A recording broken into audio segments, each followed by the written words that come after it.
그래서 저희가 안 된다 그랬죠. 삼촌 마지노선이니까 안 된다. 그리고 우리 의뢰인한테 진심 어린 사과를 해줬으면 좋겠다라고 하니까 그분이 편지, 자필 편지로 사과 편지를 쓰겠다고 했어요. 편지를 써달라고 하니까. 근데 편지가 왔는데요. 의뢰인이 편지를 받고 많이 우셨습니다.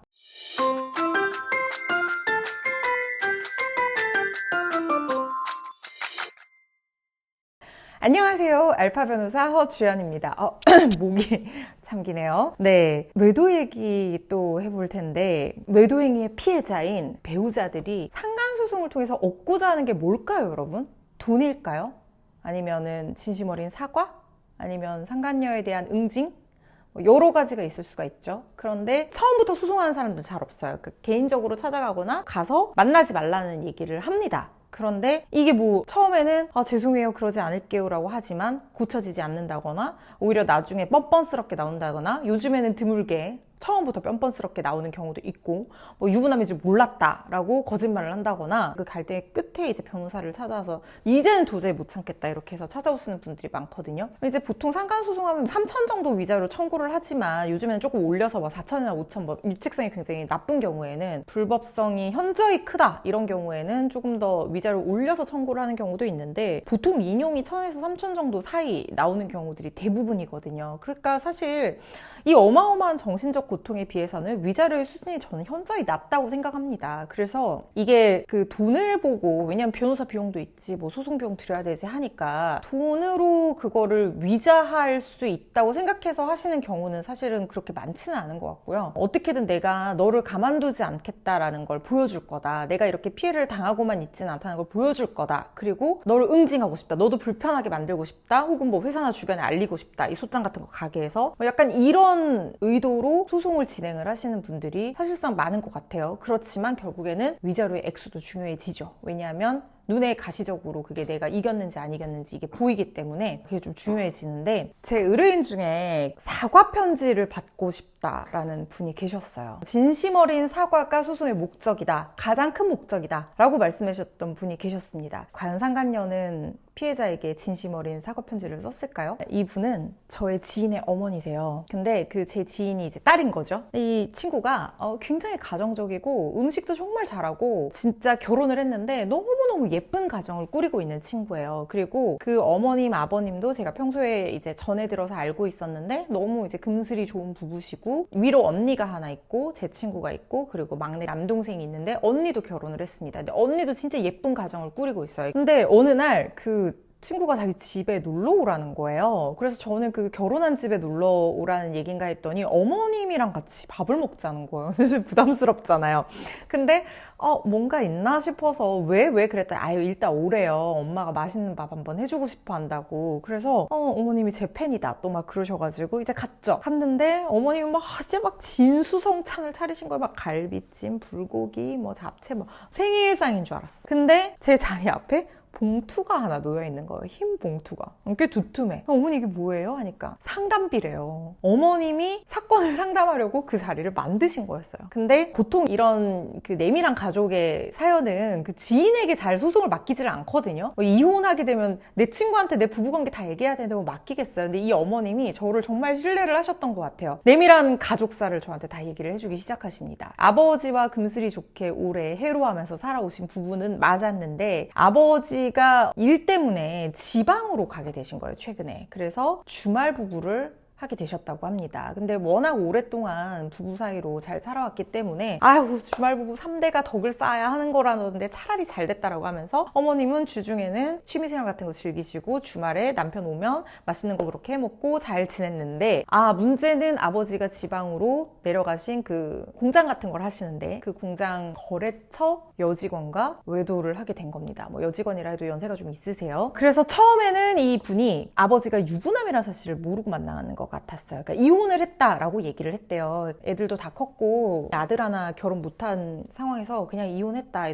딸들은 다 시집 보냈기 때문에 이혼했다 이렇게 얘기를 해서 만났던 것 같아요. 그런데 관계가 지속이 되면서 이거를 가족들이 다 알게 된 거예요. 왜냐하면 이 아버지가 워낙 평소에도 가족에게 되게 잘하는 분이고 밖으로 도는 그런 행위를 하셨던 분이 아니기 때문에 되게 금방 들켰어요. 들켜서 제 친구와 언니와 남동생까지 다 같이 지방으로 내려갑니다. 그래서 그 여직원 회사로 찾아가서 그래서 내가 그 둘이 이혼하지 않은 증거다. 우리 아버지 우리 엄마랑 주말부부 하시는 것 뿐이지 사정 때문에 지금 너무 잘 지내고 있고 혼인관계 증명서까지 가져가서 보여줬다는 거예요. 그리고 이걸 다 녹음을 해왔습니다. 제가 녹취 파일을 들었는데 그 여자가 그냥 죄송해요, 저는 몰랐어요, 잘못했어요 라고 얘기하는 거를 다시는 만나지 마요, 우리 아빠 다시 만나지 마요, 그렇게 얘기하는 녹취 파일을 다 들고 왔더라고요. 그리고 그때는 저는 몰랐는데 친구가 전화가 와서 야, 그 상간소송하면 요즘에는 뭐 증거 잡기 어렵다는데 어떤 거 필요해? 라고 얘기를 해서 제가 야, 그 유부남인 줄 모르고 만났다는 사람들 꽤 있어서 뭐 그런 거 하려면은 알고 만났다는 그런 증거들도 있어야 돼, 뭐 이렇게 얘기를 쓱 지나가면서 했던 기억이 나더라고요. 그때도 저한테 물어봤던 거예요. 혹시나 그때는 만나지 말라고 하면 안 만날 거라 생각했대요. 자식들이 가서 그렇게 얘기를 하는데, 그래서 혹시나 나중에 쓰일까봐 그걸 녹음을 했던 거예요. 그런데 슬픈 예감은 늘 빗나가는 법이 없죠. 아버지가 그 여자와 계속해서 연락을 하면서 만나고 있다는 걸 가족들이 나중에 또다시 알게 된 거예요. 그래서 결국에는 어머님이 진수성찬을 차려놓고 저를 불러서 그러시더라고요. 나는 돈은 필요 없다. 내가 이런 피해를 당해서 가만히 있지 않는다는 걸 우리 남편과 그 사람에게도 보여주고 싶고 내가 너무 억울해서 못 살겠다 하시더라고요. 그래서 소송을 진행을 하게 됐습니다. 그리고 아버지를 자식들이 찾아가서 핸드폰 다 내놔라 해가지고 아버지가 또 순순히 또 자식들이 그러니까 상당히 부끄러워하면서 내주셨습니다. 그래서 뭐 절반의 책임은 내가 지겠다 해라 뭐 이렇게 돼가지고 같이 찍은 사진하고 통화 녹취하고 이런 것들이 제 증거 풍부했어요.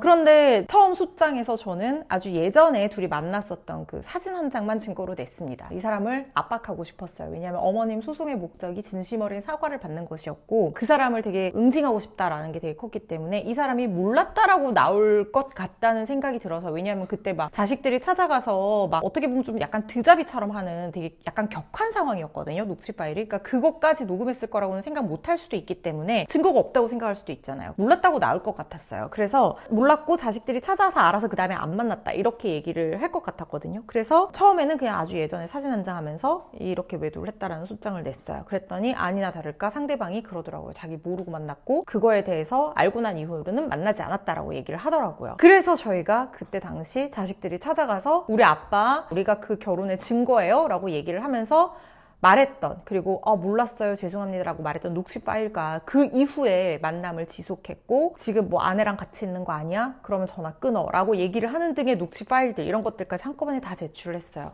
당연히 엄청난 압박을 느꼈겠죠. 조정기일이 잡혔습니다. 조정 자리에 왔는데요. 저희가 5천을 청구했어요. 왜냐하면 알고도 다시 만났기 때문에 일단 좀 청구 범위를 조금 넓게 잡았었어요. 그런데 한 3천만 원 정도의 합의를 봐줄 의향이 있다는 얘기까지 의뢰인이랑 얘기를 해서 뭐 그 정도면 괜찮을 것 같다라고 얘기가 돼가지고 제가 조정기일에 들어갔죠. 조정기일에 갔더니 그 상간녀가 이 정도까지 증거가 있는 줄 몰랐던 것 같았어요. 특히 자기가 어쨌든 외도를 했던 상대방이 나름대로 자기는 신뢰하고 있었던 것 같은데 그 증거를 사실 상대방 핸드폰에 있는 거잖아요. 그거를 이제 다 확보하고 있다는 사실에 상당히 충격을 받은 그런 느낌이었어요. 그래서 3천만 원 정도로 조정을 하면 좋을 것 같다라는 마지노선까지 정해놓고 갔는데 그분이 받아들이더라고요. 근데 저한테 그러는 거예요. 진짜 500만 원만 깎아달라고 하는 거예요. 2,500으로 하자고. 그래서 저희가 안 된다 그랬죠. 3천 마지노선이니까 안 된다. 그리고 우리 의뢰인한테 진심 어린 사과를 해줬으면 좋겠다라고 하니까 그분이 편지, 자필 편지로 사과 편지를 쓰겠다고 했어요. 편지를 써달라고 하니까. 그래서 제가 의뢰인한테 얘기했어요. 3천에 자필 편지까지 쓰는 걸로 저희가 계획을 했는데 자기가 그거를 쓰게 되면 500만 원을 좀 깎아줬으면 좋겠다 라고 얘기를 하는데 어떻게 하시겠냐 했더니 우리 의뢰인은 1,000만 원을 깎아주더라도 자기는 자필 편지를 꼭 받아야 되겠다고 하시더라고요. 그래서 오케이 해서 2,500만 원에 조정을 하고 자필 편지를 받는 걸로 조정을 성립을 시켰습니다. 그리고 이 문구가 조정조서에 그대로 들어갔어요. 그거를 우리 의뢰인이 원했거든요. 문구가 정확하게 뭐였냐면 조정 그 조서에 피고는 자필로 원고에 대한 진심 어린 사과문을 작성하여 전달한다 라고 조정조서에 기재가 되는데 사실 이런 법적인 의무가 없거든요. 사실 자필 편지를 쓰는 거. 근데 이런 내용이 조정조서에 기재가 된다는 건 좀 쉽지는 않은데 우리 조정위원들도 다 이런 상황에 대해서 공감을 해주셨어요. 그리고 그걸 꼭 조정조서에 기재해달라는 걸 제가 굉장히 강하게 어필을 했습니다. 그래서 기재시키는데 성공을 했어요. 그래서 조정조서에 나왔죠, 그게. 근데 편지가 왔는데요. 의뢰인이 편지를 받고 많이 우셨습니다. 근데 제가 사실은 저는 그 편지를 받는 거에 사실 동의하지 않았었거든요. 왜냐하면 우리 의뢰인이 원하니까 제가 그렇게 하긴 했지만 그 편지를 받는 게 그렇게 큰 의미가 있을 것인가. 왜냐하면 되게 무성의하게 써서 보낼 수도 있는 거잖아요. 그래서 제가 의뢰인한테 얘기했어요. 정말 의뢰인분이 생각하시는 것만큼 진심 어린 사과를 꾹꾹 손으로 눌러 담아서 쓰지 않을 수도 있다. 근데 그런 내용까지 강제할 수는 없는데 그래도 돈 깎아주시는 대신에 자필 편지 받으시겠느냐 했더니 자기는 그게 꼭 필요하다고 하시더라고요. 그래서 조정을 시켰는데 아니나 다를까 저의 예상이 맞았죠. 사인펜으로 굉장히 크게 A4 용지에 본의 아니게 마음에 상처를 드려 미안합니다. 저의 사과로 조금이나마 위로가 되었으면 합니다. 이름 땡땡땡 그리고 사인 2장 이렇게 이렇게 막 꾸깃꾸깃 접은 A4 용지를 저희 사무실로 편지를 보내왔더라고요. 그래서 그 의뢰인분이 그걸 받고는 자기가 자필 편지를 원해서 받았지만 이런 무성의한 편지를 보니까 더 화가 난다 하면서 우시더라고요. 근데 제가 뭐 어차피 변호사님 말씀하신 것도 있고 하니까 이제는 더 이상 바꿀 수도 없고 이해는 한다. 하지만 진짜 너무하네요. 그러더라고요. 그래서 우리 의뢰인분이 너무 이제 순수하신 거죠.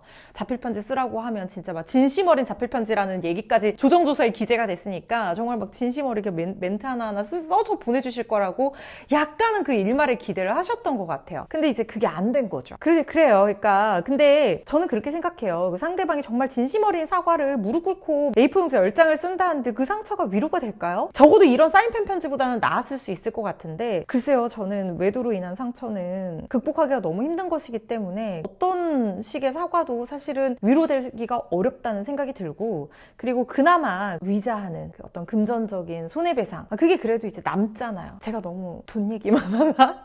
아무튼 뭐 그렇다는 생각이 듭니다. 뭐 상처를 극복한다는 게 그만큼 쉽지가 않은 문제다. 뭐 이런 말씀을 드리고 싶네요. 유익하게 보셨다면 구독과 알람 설정, 좋아요, 댓글 많이 남겨주세요. 알파 변호사였습니다. 감사합니다.